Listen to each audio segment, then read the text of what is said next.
communities. So you're saying it's okay for men to play in women's sport as long as they're playing football? No, I was saying a woman. I said a woman. Okay, I said women. If you consider football a male sport, a woman can play with her other women. Football, there's no problem. They can run with a little ball and have a goal and play. There's no problem. But not with men. Because I don't believe that sport is a masculine sport. It's a man's sport. That's why I asked you. It depends if it has.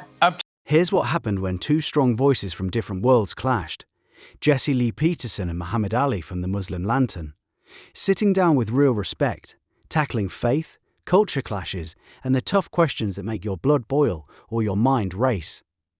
If you've ever wondered about Islam in the West, women's rights, Sharia, or just how humans bridge massive divides without losing their cool, buckle up.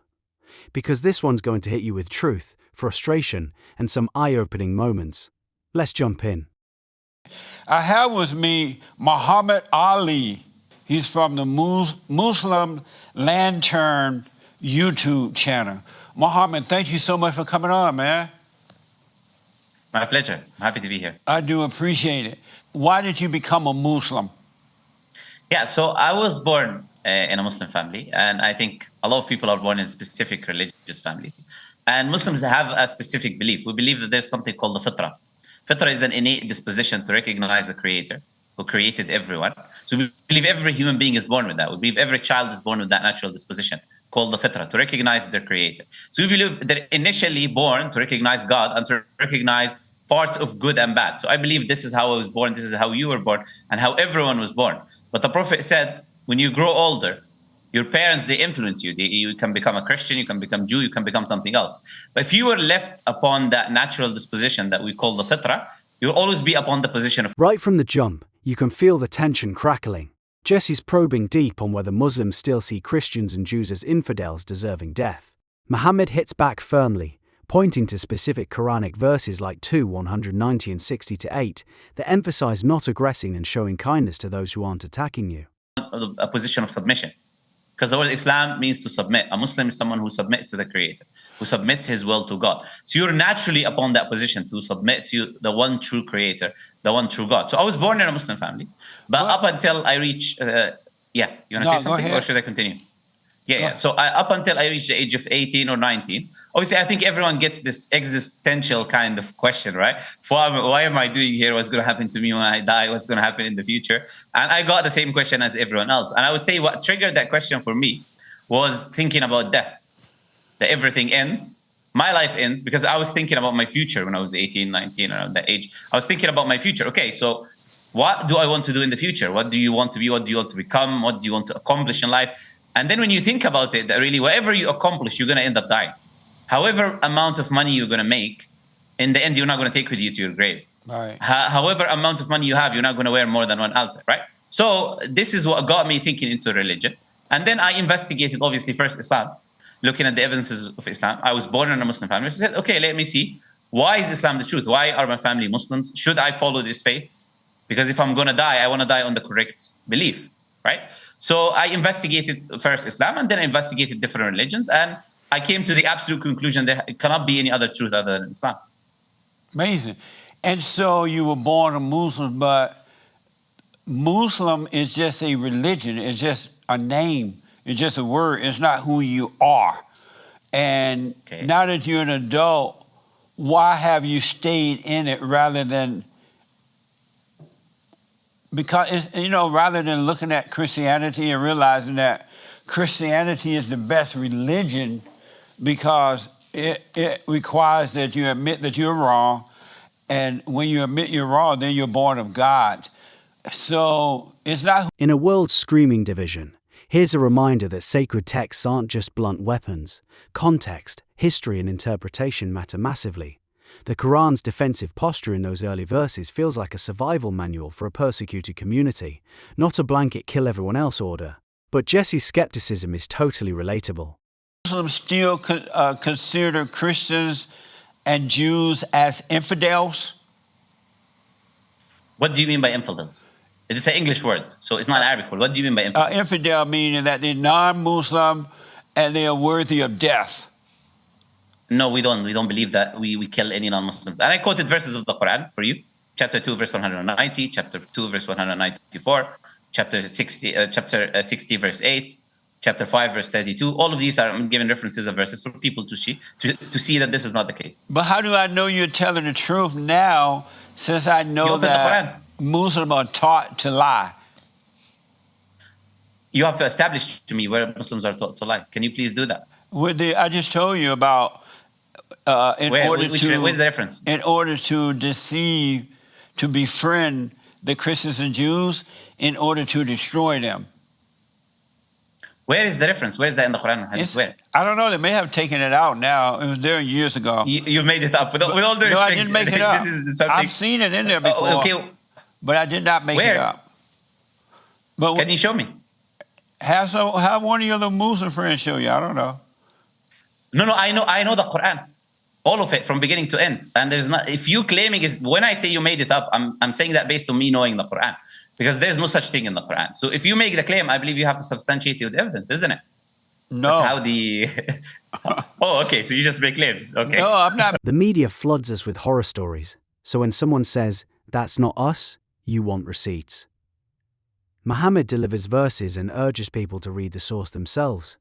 Smart move. Don't outsource your understanding to headlines or echo chambers. But let's see how that move holds up. You think that's direct? Wait till they get into their Muslims are taught to lie accusation.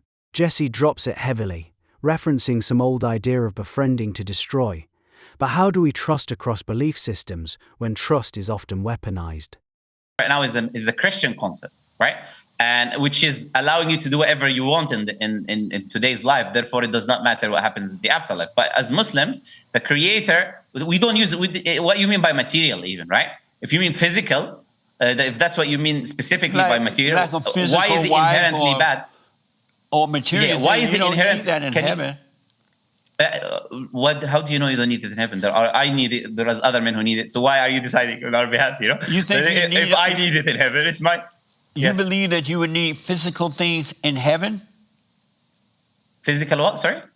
I'm sorry? Peace? I didn't hear what you said. Can you repeat again? Do you believe that if you went to heaven, you would need a wife, you would need a car, you would need money, you would need all those things? Need is the wrong word. A want. These things are, So these things are pleasures, right? So you get them because heaven is a place of reward and pleasure.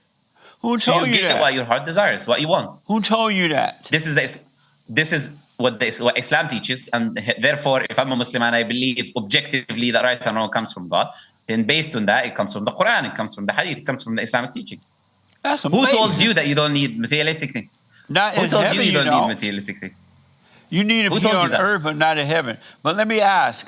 No, but who told you that? Who told you that? I can see that for myself. No one told me.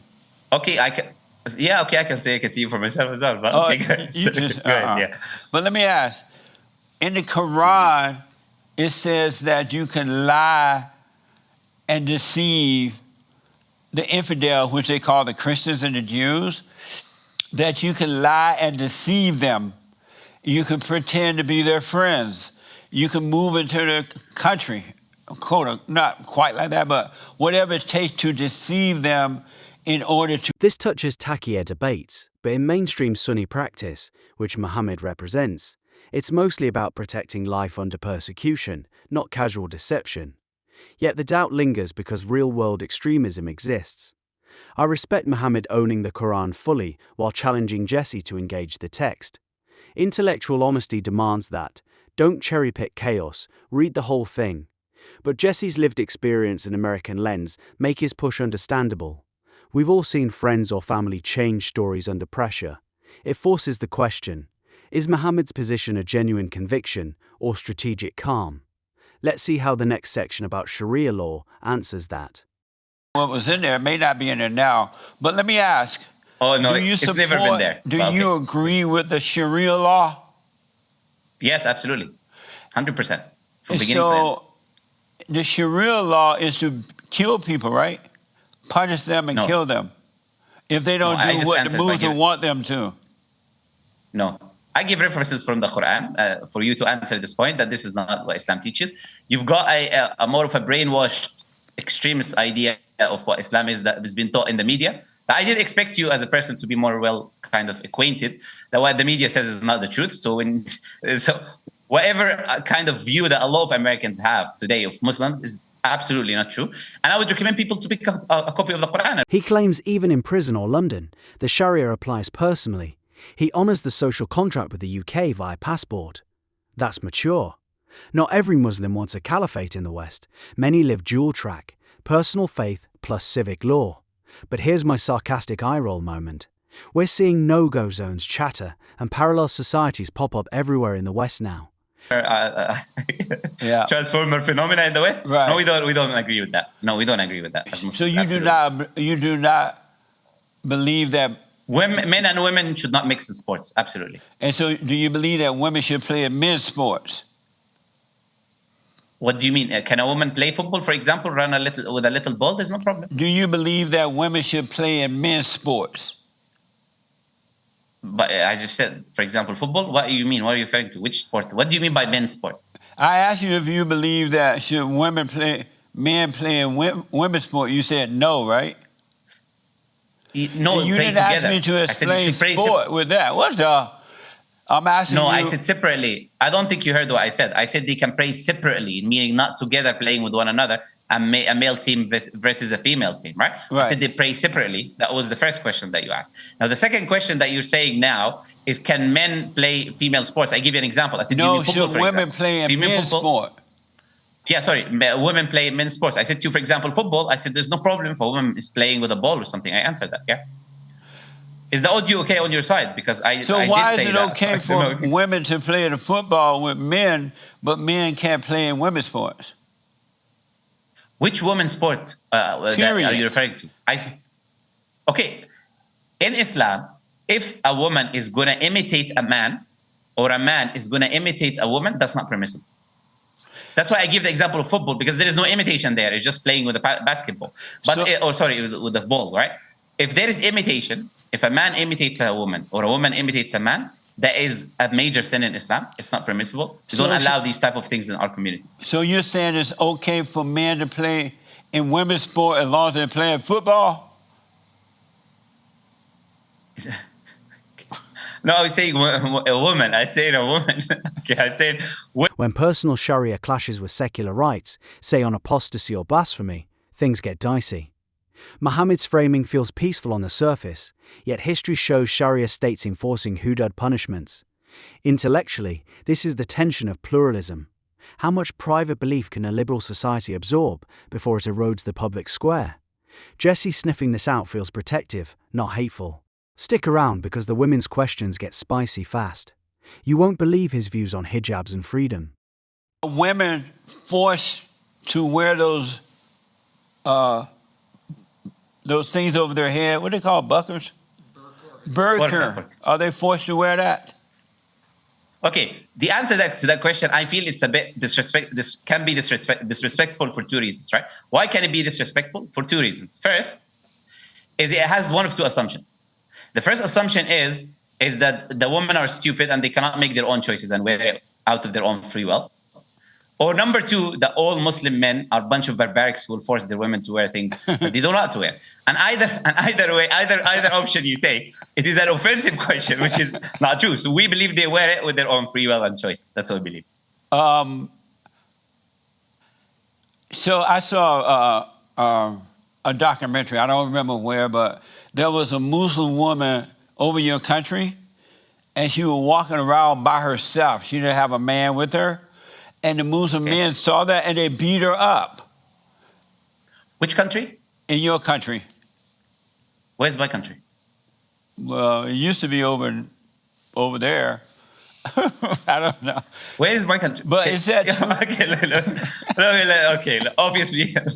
Over there is I was expecting more of like rational questions more than these kind of like I heard this and I saw this. Right. Let me ask more of a rational intellectual discourse. I was honestly expecting that, but I don't know. Let me ask a rational question.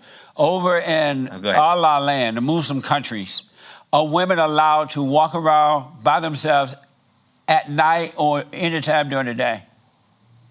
Yes. So they can walk around without a man at night as well? Yes.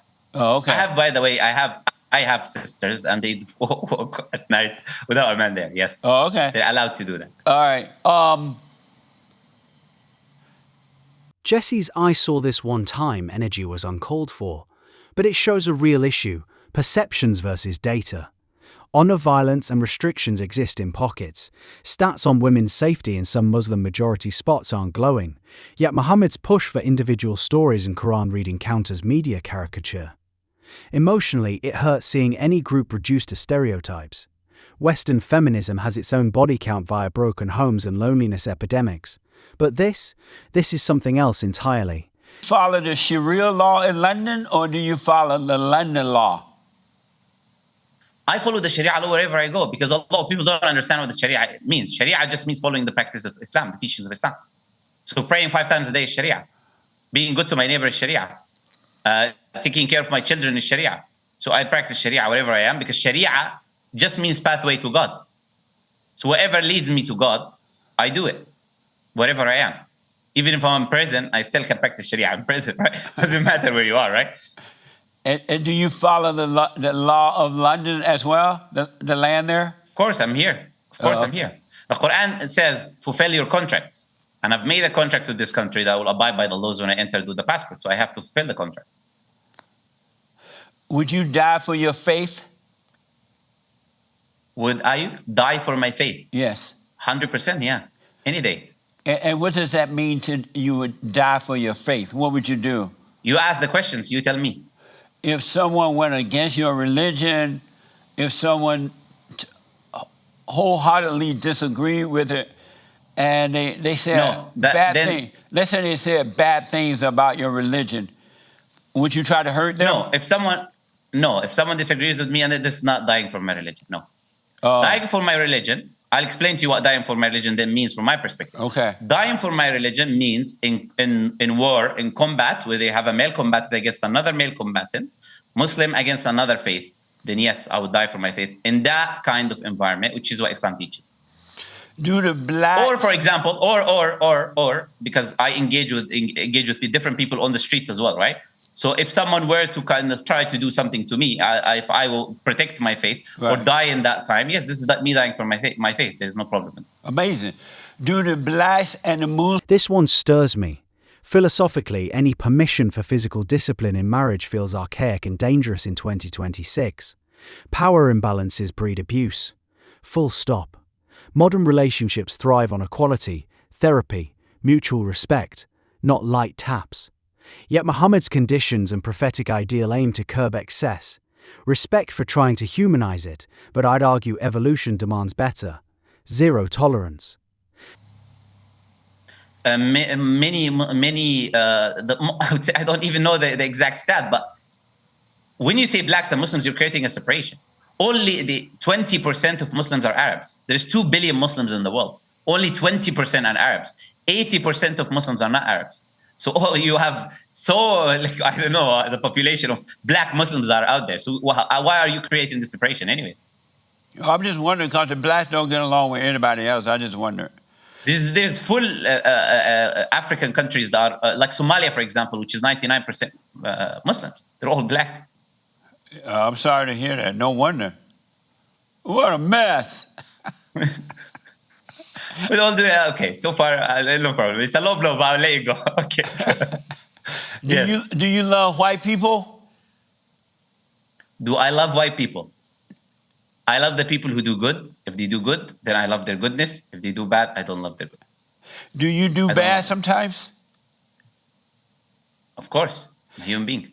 And as a result of doing bad, it's okay for people not to love you? Yes, if I do bad to someone, it's okay for him not to love me. That's amazing. But if I go around, okay. Do the Muslim beat? Is it okay for a Muslim husband to beat his wife? What do you mean by beat? Beat? Do you mean by beat? Do you mean by beat what the UN says that women in the Western America are abused everywhere, every day. That's the biggest study that the UN conducted, saying that the women in the West are abused every day, everywhere. That 70% of them at least have experienced being forced to watch pornographic imagery. Is that what you mean by beat? So I would say if you have an issue with that, I really believe if you have an issue with that, because you have like a big audience, right? I really believe That doesn't make sense defensively. Notice how Muhammad tries to dodge the question. to start preaching to your people, right? The people who live in your country, people who live in the West, the people who live in the US, you need to start preaching to them to not when they watch a football game like ignorant people and they get upset, they go start beating their wife, right? So you need to teach them that this is not the right thing to do. So what do you mean by beat when you're asking? Do we beat our women until there is scars on their bodies and their bones are breaking or any of that? No, Islam doesn't allow. Let me ask us this way. Is it okay for a Muslim husband to whoop his wife or punish his wife? Whoop? Whoop No, or it's punish? not How about permissible. punish her? No. Punish in which way? Of course, every husband punishes his Any wife. way at Are you all. married? Is it Are you okay married? for a Muslim to punish his wife in any form or fashion at all? Yes, every husband and wife, they discipline one another. The husband, if he's the leader in that relationship, he disciplines his wife. And don't how think there's does he anything wrong with discipline her? Depends on what she did. Advising her, telling her what you did is wrong. But Maybe he can get angry, he could raise his voice. But it's never okay for him to hit her in any way at all? Let me answer you in this way. The wife of Prophet Muhammad, she said, the Prophet never hit a woman. And the Prophet had wives. And he is the example for us to follow. Therefore, we follow his example. So are you saying that it's never okay for a Muslim man to hit his wife at all for any reason? There is a level of permissible physical contact. For example, I can press your arm, or I can press, these type of things are allowed in Islam. I can press my wife's arm, for example, but that is a last resort.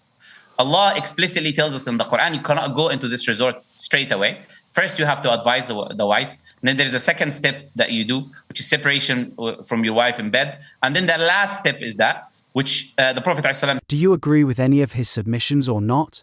Were Muhammad Ali's answers genuine enough, or was he just quoting talking points?